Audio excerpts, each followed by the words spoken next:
Have you ever wondered what secrets hide behind the facade of those we fear the most? What if the person everyone avoids, whispers about and trembles at the sight of, is fighting a battle you couldn't possibly imagine? Today's story will take you on an emotional journey that will make you question everything you thought you knew about judging others. Can someone truly change from being the most feared person in town to its greatest hero? And what happens when a devastating truth forces an entire community to face their own prejudices? Jackson Reed was the name that echoed through the halls of Westfield High with dread. At 17, he stood 6'2" with broad shoulders, piercing blue eyes that seemed to cut through anyone who dared to look at him, and a permanent scowl etched onto his face. His reputation preceded him, the boy who made teachers nervous and students scatter like frightened birds whenever he approached. "Move!" was all Jackson would mutter, and the sea of students would part instantly, pressing themselves against the lockers to clear his path. No one questioned it. No one dared. Jackson's intimidating presence wasn't just physical. There was something about the way he carried himself. Shoulders back, chin tilted slightly upward, eyes constantly surveying his surroundings as if looking for threats. He dressed in dark colors, often wearing a worn leather jacket regardless of the weather, and kept to himself, sitting alone at lunch and rarely speaking unless absolutely necessary. The rumors about Jackson were wild and varied. Some said he'd been expelled from 3 different schools for fighting. Others swore he'd spent time in juvenile detention. The most extreme rumors suggested he was involved with dangerous people outside of school. No one knew what was true, but everyone believed he was dangerous. Lisa Chen, a quiet junior who excelled in academics, had observed Jackson for months from a safe distance. Unlike others who avoided even looking in his direction, she noticed things, small inconsistencies in his behavior that didn't quite fit the monster everyone made him out to be. Like how he flinched at loud noises, how his hands sometimes trembled when he thought no one was looking, how he would occasionally stare out the window during class with what looked less like arrogance and more like longing. But those observations remained private. Like everyone else, Lisa kept her distance. Jackson Reed was trouble, and in a small town like theirs, trouble was something to avoid at all costs. "Did you hear what Jackson did yesterday?" whispered Mia, Lisa's best friend, as they sat in the cafeteria. "He made Mr. Peterson so nervous during their meeting that the man spilled coffee all over himself. Jackson just stared at him the whole time, not saying a word." "Maybe Mr. Peterson was just clumsy," Lisa suggested, glancing across the room where Jackson sat alone, methodically eating his lunch while staring at his phone. "Are you defending him?" Mia looked shocked. "The guy who threatened to break Tyler's arm last month, just for accidentally bumping into him," Lisa shrugged. "I'm not defending anyone. I just wonder sometimes if all the stories are true." "Trust me, they are," Mia said with certainty. "My cousin goes to his old school. Jackson Reed is bad news, and the sooner he graduates and leaves this town, the safer we'll all be." As if sensing they were talking about him, Jackson's head suddenly lifted, his gaze landing directly on their table. His eyes narrowed slightly, and both girls immediately looked away, conversation dead in an instant. That was the power Jackson Reed held over Westfield High, fear so palpable you could almost touch it. What no one at Westfield knew was that every day after school, Jackson Reed took a 40-minute bus ride to the neighboring town of Millfield. He would get off near the community hospital, put his headphones on, and slip in through a side entrance. The security guards knew him by name. The nurses greeted him with small, sad smiles. "Hey, Jack," the receptionist in the oncology ward would say. "She's been waiting for you." Jackson would nod, his intimidating demeanor falling away as he walked down the sterile hallway to room 304. There, he would pause, take a deep breath, and transform entirely. His scowl would disappear, replaced by a gentle smile that would have shocked his classmates into disbelief. "Hey, Sophie," he would say softly, Entering the room where his 12-year-old sister lay, her once thick brown hair now completely gone, her small frame looking even tinier in the hospital bed. "How's my favorite girl doing today?" Sophie's face would light up at the sight of her brother. "Jack, I beat my record on that game you downloaded. The nurses said I have to wait until you're here to play the next level because I get too excited." Jackson would laugh, a sound no one at Westfield had ever heard, and take a seat beside her bed. "That's because you're a warrior, Soph. Always have been." For 2 hours every day, Jackson Reed was just Jack, a loving big brother reading stories, playing games, and making his little sister laugh despite the aggressive cancer that had been attacking her body for the past year. No one at school knew. No one except Principal Warner, who had reluctantly agreed to keep Jackson's situation private at his request. "I don't want their pity," Jackson had told him firmly, "and I don't want Sophie to know that I'm struggling. She has enough to worry about." One Tuesday afternoon, Lisa Chen was volunteering at Millfield Hospital as part of her college application process. While delivering books to patients, she turned the corner and froze. There was Jackson Reed sitting beside a young girl's bed, reading aloud from a colorful book, doing different voices for each character. The girl was laughing, her eyes bright, despite her obvious illness. Lisa backed away quickly before he could see her, her mind racing. This couldn't be the same Jackson Reed who terrorized their school. This gentle, caring person reading to a sick child couldn't possibly be the same boy everyone feared, but it was. And suddenly, the inconsistencies Lisa had noticed made a lot more sense.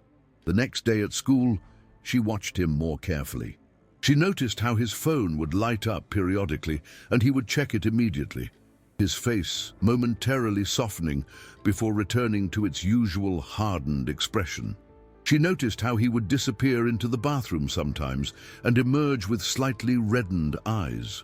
She noticed how when a fundraiser was announced for children's cancer research, his hand twitched toward his wallet before he forced it back down, little cracks in the armor, glimpses of someone else entirely. But Jackson caught her watching. During chemistry class, as they worked on lab experiments at adjacent tables, he suddenly looked up and met her gaze directly. "Take a picture, it'll last longer," he growled, causing several students to tense. Lisa, usually so careful and quiet, found herself responding before she could think better of it. "I was just wondering why you pretend to be someone you're not." The room went silent. No one talked to Jackson Reed that way. Ever. His eyes widened slightly before narrowing again. For a moment, genuine alarm crossed his features. So brief, most people would have missed it. But Lisa didn't miss it. "You don't know anything about me," he muttered, turning back to his experiment.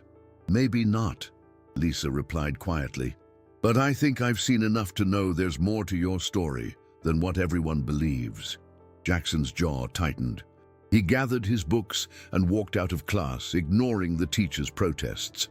But as he passed Lisa's table, he whispered words only she could hear. "Mind your own business if you know what's good for you."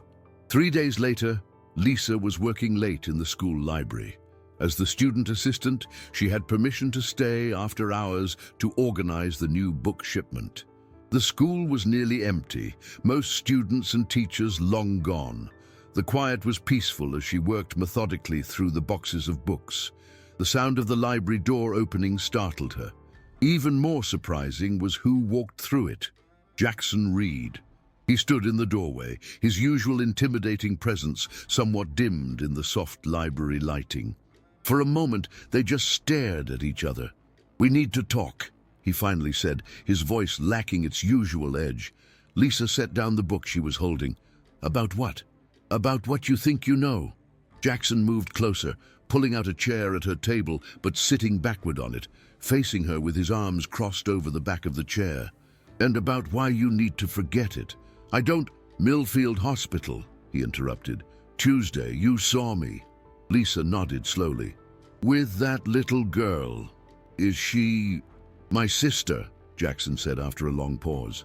"Sophie, she's 12. The silence between them stretched for several heartbeats. "She has stage 4 neuroblastoma. The doctors gave her 6 months a year ago. His voice was flat, controlled, but Lisa could hear the pain beneath it. She's beating the odds so far, but I'm sorry, Lisa said softly. Jackson's laugh was bitter. Yeah, everyone's sorry. That's exactly what I don't want. That's why nobody here knows. His eyes locked onto hers with intensity. And nobody can know, got it? Why? Lisa asked. People would understand. They wouldn't what? Treat me differently? Look at me with pity instead of fear?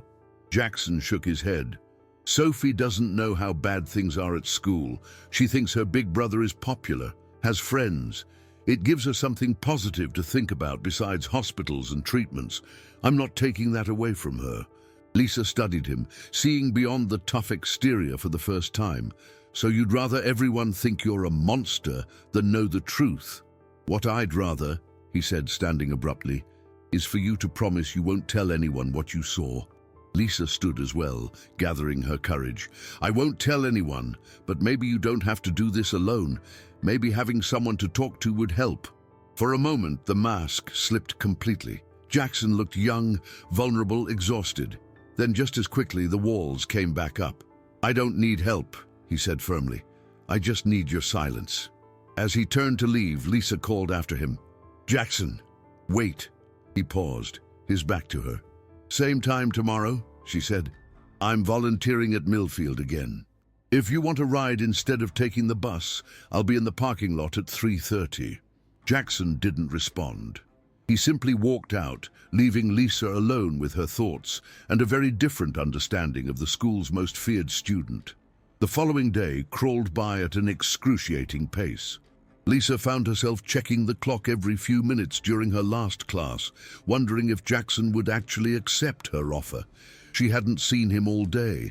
Not unusual, as they shared only chemistry class, and he had skipped it. When the final bell rang, Lisa gathered her things and headed to the parking lot. She didn't expect him to show up. Why would he? Jackson Reed had spent over a year building walls around himself, creating a persona designed to keep people away. One conversation in a library wouldn't change that. Yet as she approached her modest second-hand Toyota, there he was, leaning against the passenger door with his arms crossed. He didn't look at her as she approached, his gaze fixed on something distant. I didn't think you'd come, Lisa said, unlocking the doors. Neither did I, Jackson replied, getting in without further comment.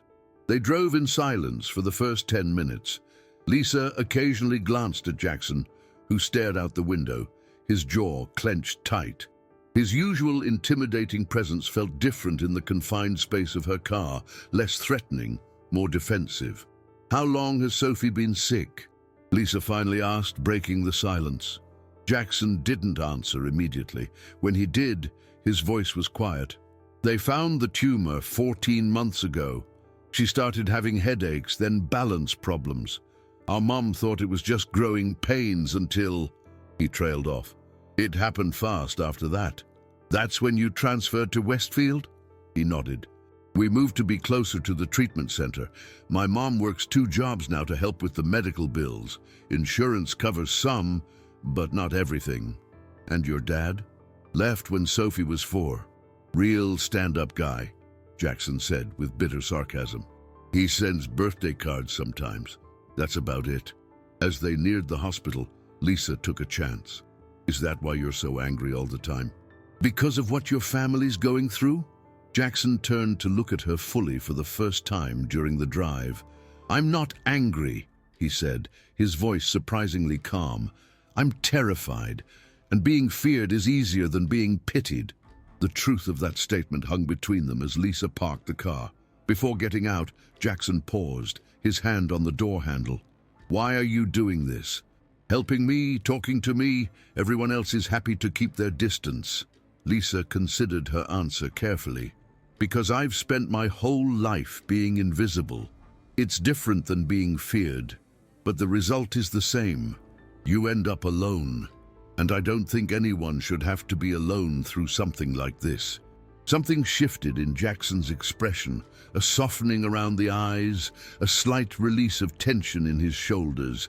He didn't smile, but he nodded once before getting out of the car. "Same time tomorrow?" Lisa asked. "Maybe," was all he said before heading toward the hospital entrance. But he was there the next day, and the day after that. Their drives became longer as Jackson gradually opened up about Sophie, about his mother working herself to exhaustion, about the weight of pretending everything was fine when nothing was. During their fourth drive, Jackson revealed something that changed everything. "The treatment isn't working anymore," he said, his voice cracking slightly. "The doctors want to try an experimental procedure, but insurance won't cover it. It's our last option, but it costs more money than we could ever hope to have." "How much?" Lisa asked. $200,000, Jackson replied, the number landing like a boulder between them. "My mom's trying to get a third job. I've been looking for work too, but..." He gestured vaguely at himself. "Not many people want to hire the scary kid." Lisa was silent for a long moment. "What if we raise the money?" Jackson's laugh was hollow. "Right. Who's going to donate to help the sister of the school bully?" "People might surprise you if they knew the truth," Lisa suggested gently. "No!" Jackson's response was immediate and firm.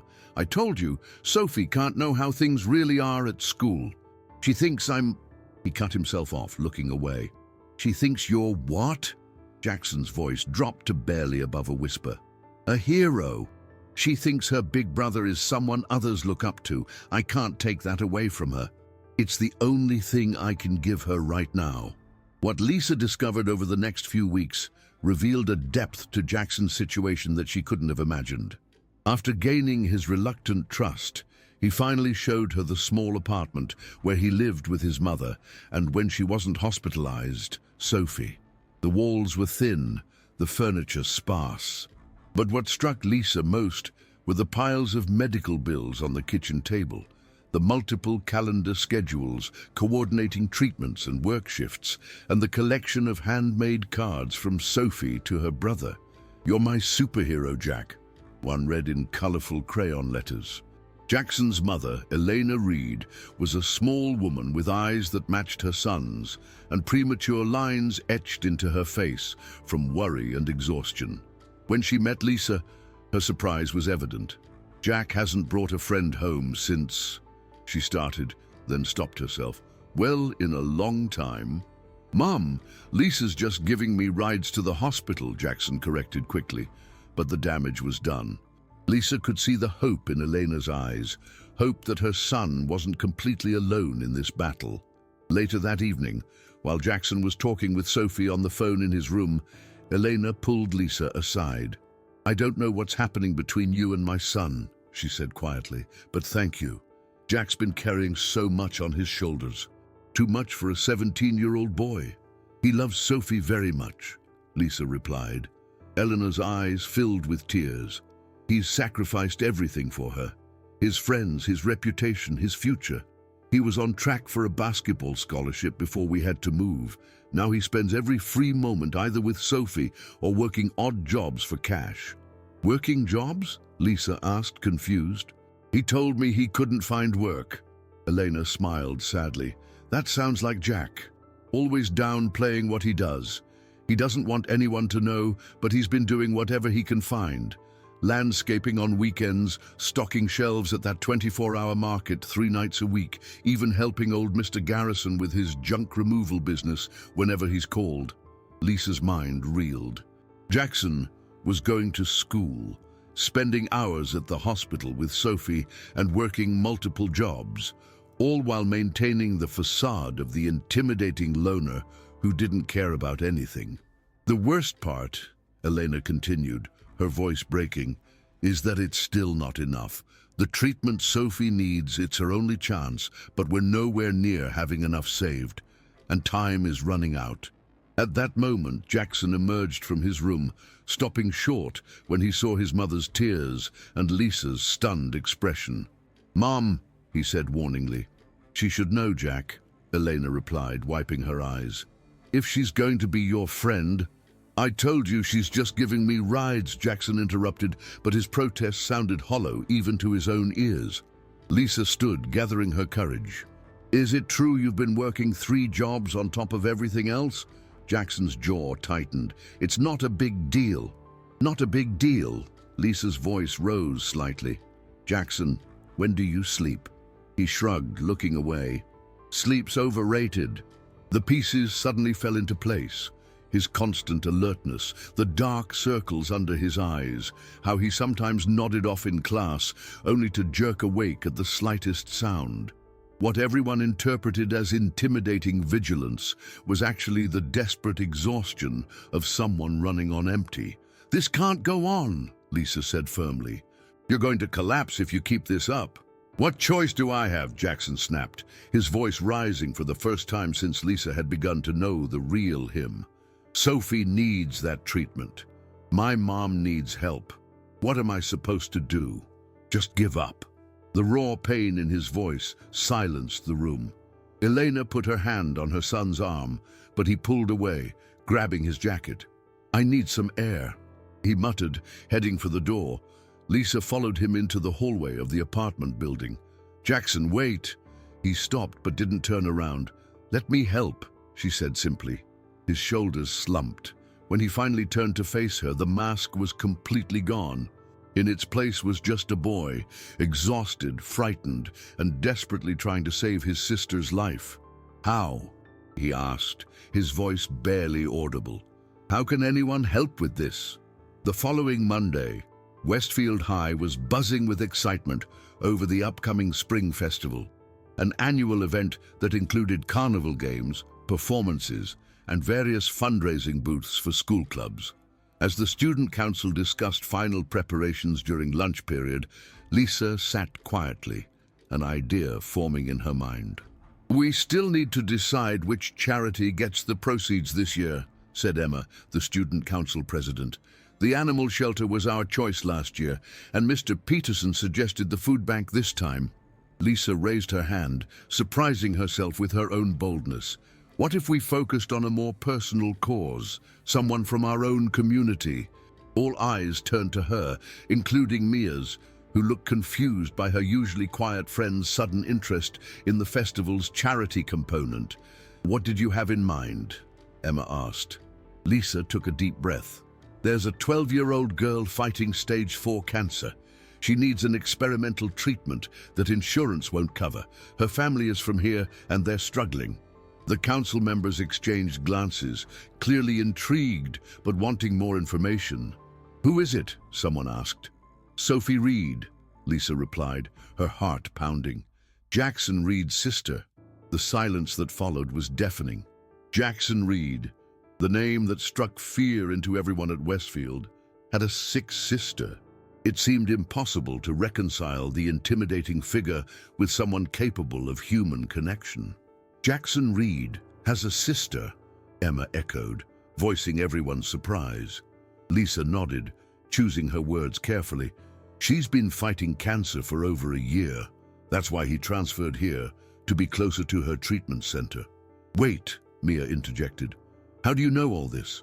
Before Lisa could answer, the cafeteria doors swung open and Jackson himself walked in.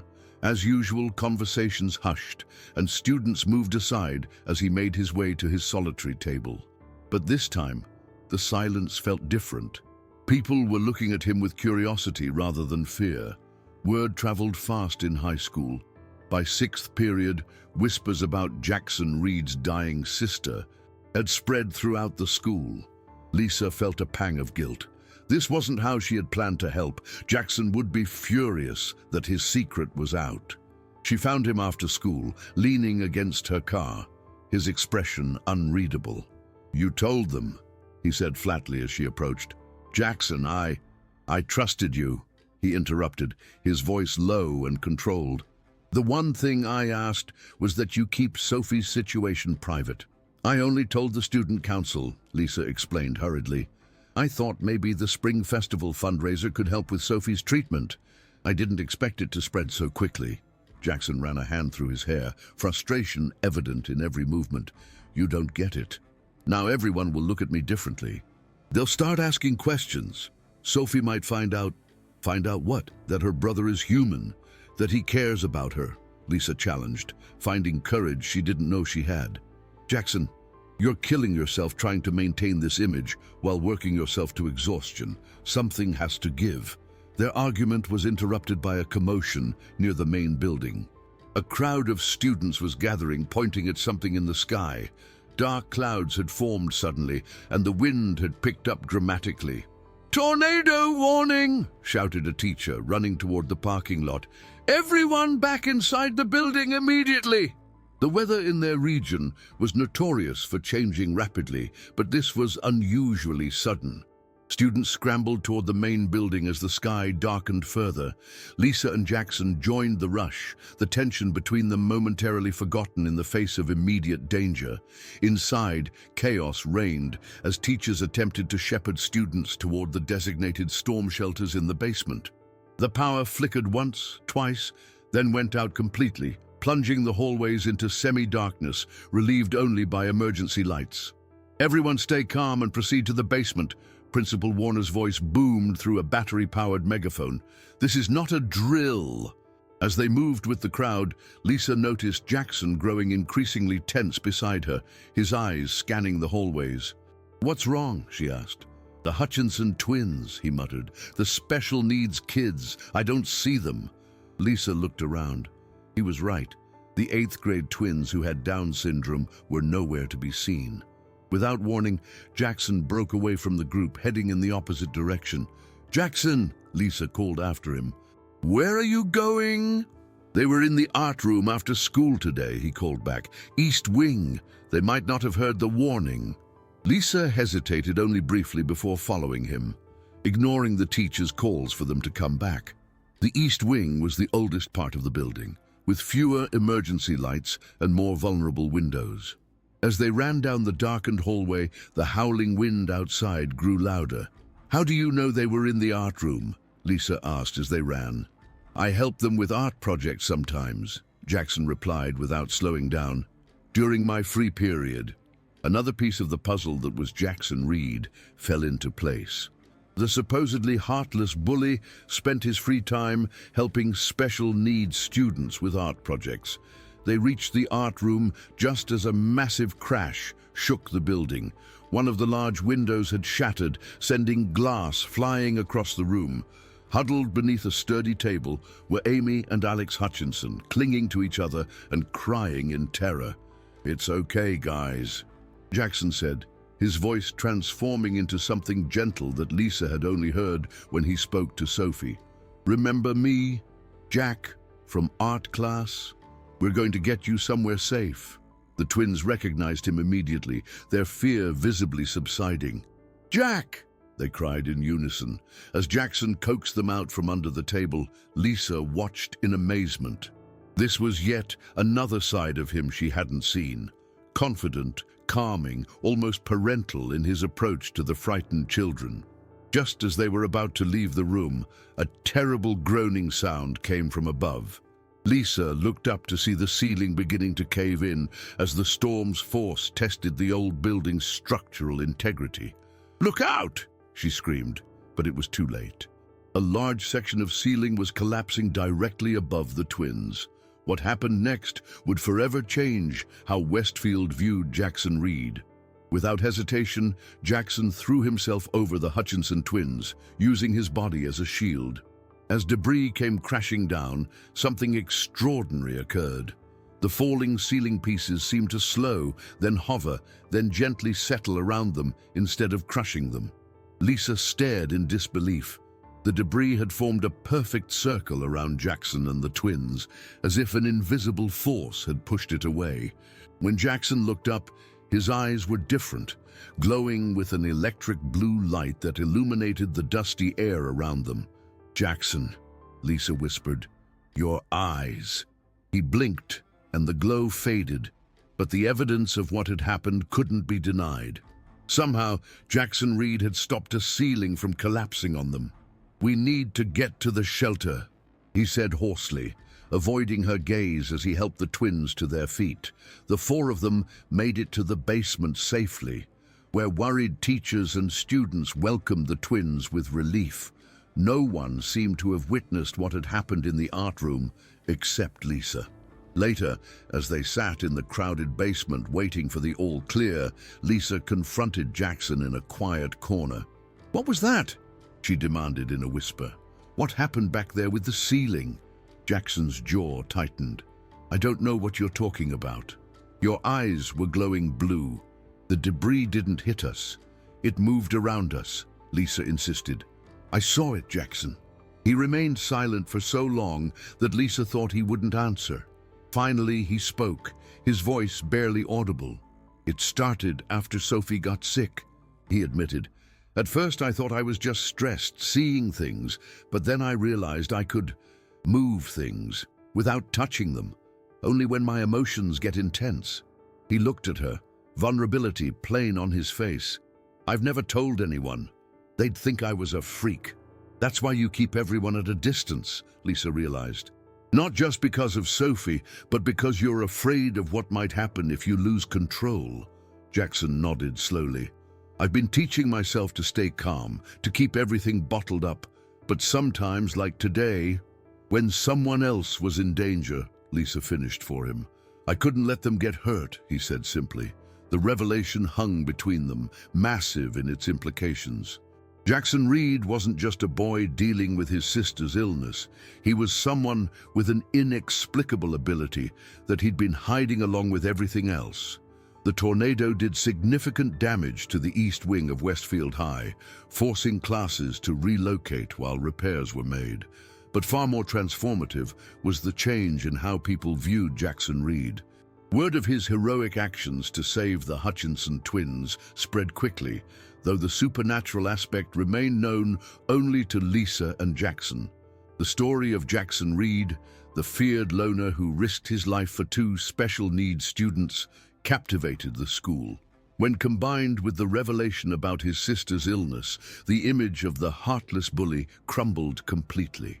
What no one expected, however, was Jackson's reaction to his new status. Rather than embracing the positive attention, he seemed more uncomfortable than ever, still keeping to himself and avoiding conversations. "Why are you still pushing everyone away?" Lisa asked him during one of their now regular drives to the hospital. "People actually want to know you now. The real you." Jackson stared out the window. "Because it's not real. They're seeing what they want to see. First the villain, now the hero. Neither one is the whole truth." Lisa considered this. Maybe not, but at least now they're seeing part of the truth instead of a complete lie. The Student Council had unanimously voted to dedicate the Spring Festival to raising funds for Sophie's treatment. Posters featuring Sophie's smiling face, from a photo Jackson had reluctantly provided, hung throughout the school. "Help our Westfield family," they proclaimed, with details about Sophie's condition and the treatment she needed. What began as a school fundraiser soon expanded. Local businesses got involved, matching donations. A local news station picked up the story, interviewing Principal Warner about the school's efforts. The reporter tried to interview Jackson, but he declined, uncomfortable with the attention. "They want to meet Sophie," Lisa told him a week before the festival. "The Student Council, I mean. They want to visit her at the hospital." Jackson's initial reaction was protective refusal, but after talking it over with his mother and Sophie herself, who was thrilled at the idea of meeting Jack's friends, he agreed to a short visit. The meeting changed everything. Sophie, despite her frail condition, charmed everyone with her humor and resilience. She proudly showed off art projects she and Jack had created during his visits and talked excitedly about the manga series they read together. "Jack says, 'You're all super nice,'" Sophie told the group. "He says Westfield is like a second family." The Student Council members exchanged subtle glances, realizing the elaborate fiction Jackson had created for his sister's benefit. The tough, intimidating loner they knew had been telling his sister stories of friendship and belonging, the exact opposite of his actual experience. As they were leaving, Emma pulled Jackson aside.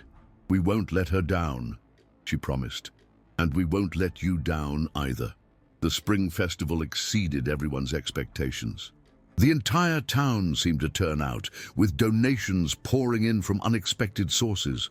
Mr. Peterson, the teacher who had been intimidated by Jackson, organized a teacher dunking booth that proved wildly popular. The Hutchinson twins set up an art booth selling paintings they had created with Jackson's help during their sessions together. By the end of the day, they had raised over $75,000, an incredible amount, but still far short of what Sophie needed for her treatment. As the festival wound down, Jackson stood at the edge of the crowd, watching people he had spent a year intimidating work tirelessly to help his sister. The contradiction was almost too much to process. Lisa found him there, handing him a cup of lemonade. "It's a good start," she said encouragingly. "We'll figure out the rest somehow." Before Jackson could respond, Principal Warner approached them, accompanied by a well-dressed older man Jackson didn't recognize.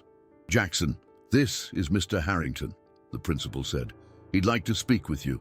Mr. Harrington extended his hand. "I was very moved by your story, young man.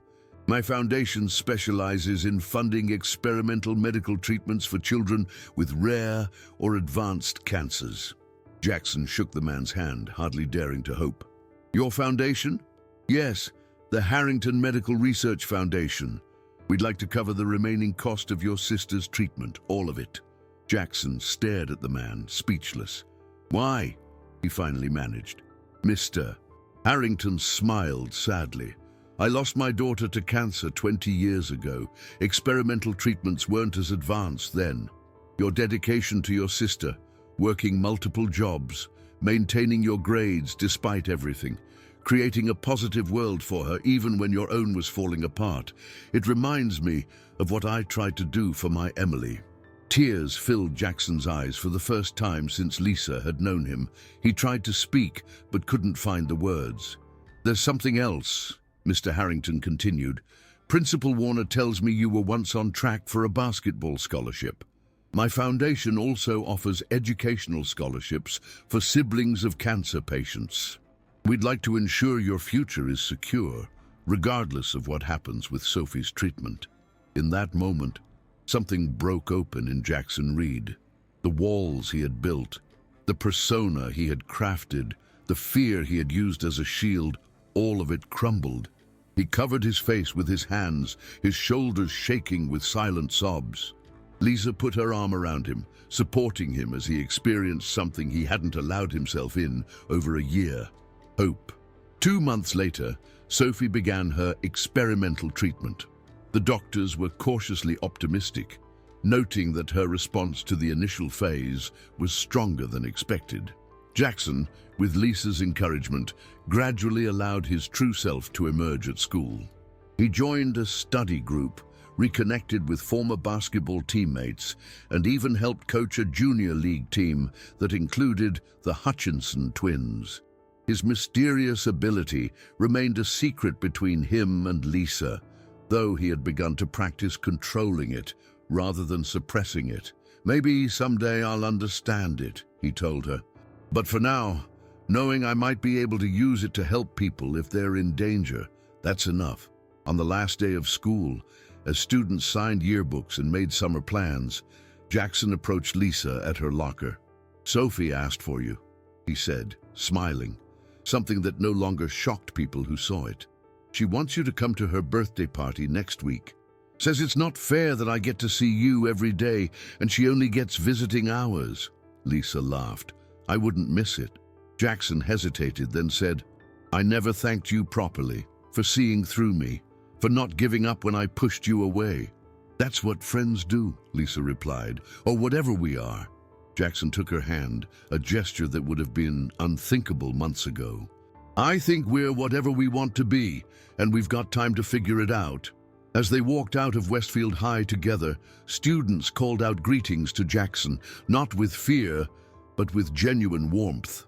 The boy everyone had feared had become someone they admired, not just for his heroism during the storm, but for his unwavering dedication to his sister and his gradual opening up to those around him. The truth about his power remained between him and Lisa, a secret bond that connected them in ways others couldn't understand. Whether that power would play a larger role in their future remained to be seen, But one thing was certain: Jackson Reed would never again hide behind a mask of fear and isolation. He had found something more powerful than his telekinetic abilities, the strength that comes from being truly known and accepted for who you are. Sometimes the most intimidating people are fighting battles we can't see. And sometimes the greatest power isn't supernatural at all. It's the courage to let others in when everything in you wants to push them away. What would you do if you discovered someone you feared was actually fighting to protect the person they loved most? Share your thoughts in the comments, and don't forget to subscribe for more powerful stories of transformation and redemption.